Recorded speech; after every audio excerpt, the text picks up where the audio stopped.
hi friends इनकी chicken biryani எப்படி பண்றதா பார்க்க போறோம் சரி வாங்க பார்க்கலாம் முதல்ல ஆயில் சேர்த்திக்கலாம்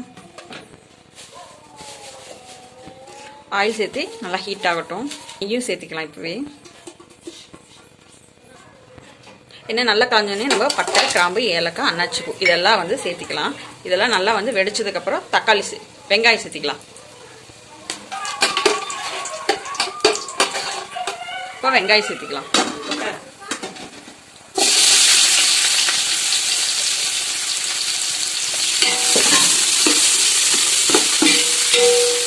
வெங்காயம் நல்லா பொன்னிறம் வர மாதிரி நல்லா வதக்கினாதான் டேஸ்ட்டாக இருக்கும் பிரியாணி நம்ம இது கூட ஒரு 3 பச்சை மிளகாய் சேர்த்திக்கலாம் இந்த மாதிரி பாருங்க இந்த மாதிரி நல்லா வதங்கின பிறகு இது கூட நம்ம இஞ்சி பூண்டு பேஸ்ட் சேர்த்திடலாம்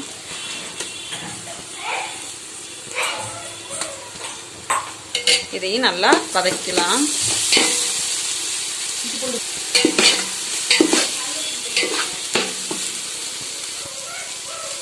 பாருங்க நல்லா வதக்கின அப்புறம் தக்காளி சேர்த்திக்கலாம்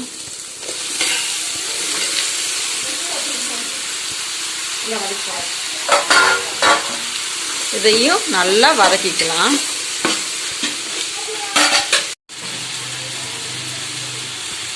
இது நல்லா வதங்கிறதுக்கு கொஞ்சம் உப்பு சேர்த்திக்கலாம் இது நல்லா கலர்னா சீக்கிரம் தக்காளி வதங்கிடும் பாருங்க இந்த மாதிரி நல்லா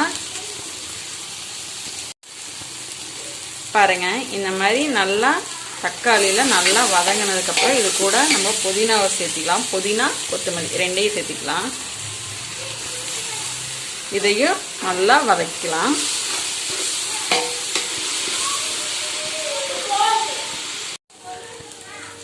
பாருங்க இந்த மாதிரி நல்லா வதங்கினதுக்கு அப்புறம் இது கூட நம்ம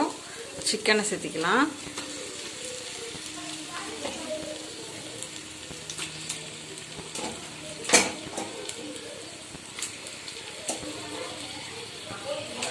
சிக்கனை சேர்த்து இதையும் நல்லா வதக்கலாம்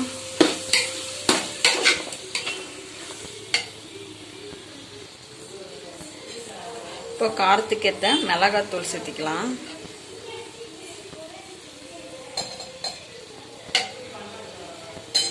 இதையும் சேர்த்து நல்லா கலந்துக்கலாம்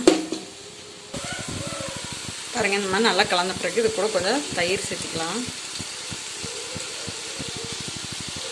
இதையும் நல்லா கலரி விட்டுக்கலாம் ரொம்ப டேஸ்ட்டுக்காண்டி கொஞ்சம் அஜினமோட்டோ சேர்த்திக்கலாம்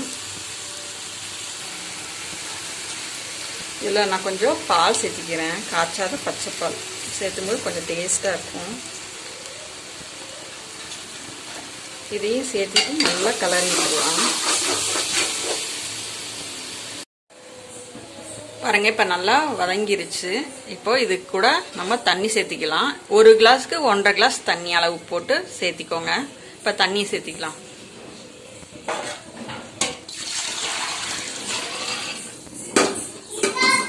இந்த டைமிங்கில் உங்களுக்கு உப்பு காரம் ஏதாவது தேவைப்பட்டா நீங்கள் போட்டுக்கலாம் இப்போ தண்ணி நல்லா கொதிச்சோடனே அப்புறம் அரிசி சேர்த்திக்கலாம் தண்ணி நல்லா கொதிச்சிருச்சு இப்போ அரிசி சேர்த்திக்கலாம்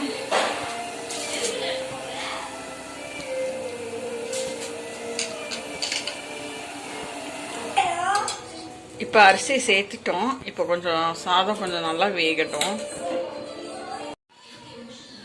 பாருங்க நல்லா தண்ணி வத்திருச்சு இப்போ தம் போட்டுடலாம் லைட்டாக கொஞ்சம் தண்ணி இருக்குது இதெல்லாம் தம் போட்டால் சாப்பாடு நல்லா வெந்துடும் இப்போ தம் போட்டு ஃபைனலாக சாப்பாடு எப்படி வருதுன்னு பார்க்கலாம் பாருங்க ஃப்ரெண்ட்ஸ் சூப்பராக பிரியாணி ரெடி ஆயிடுச்சு இப்போ பரிமாறிடலாம்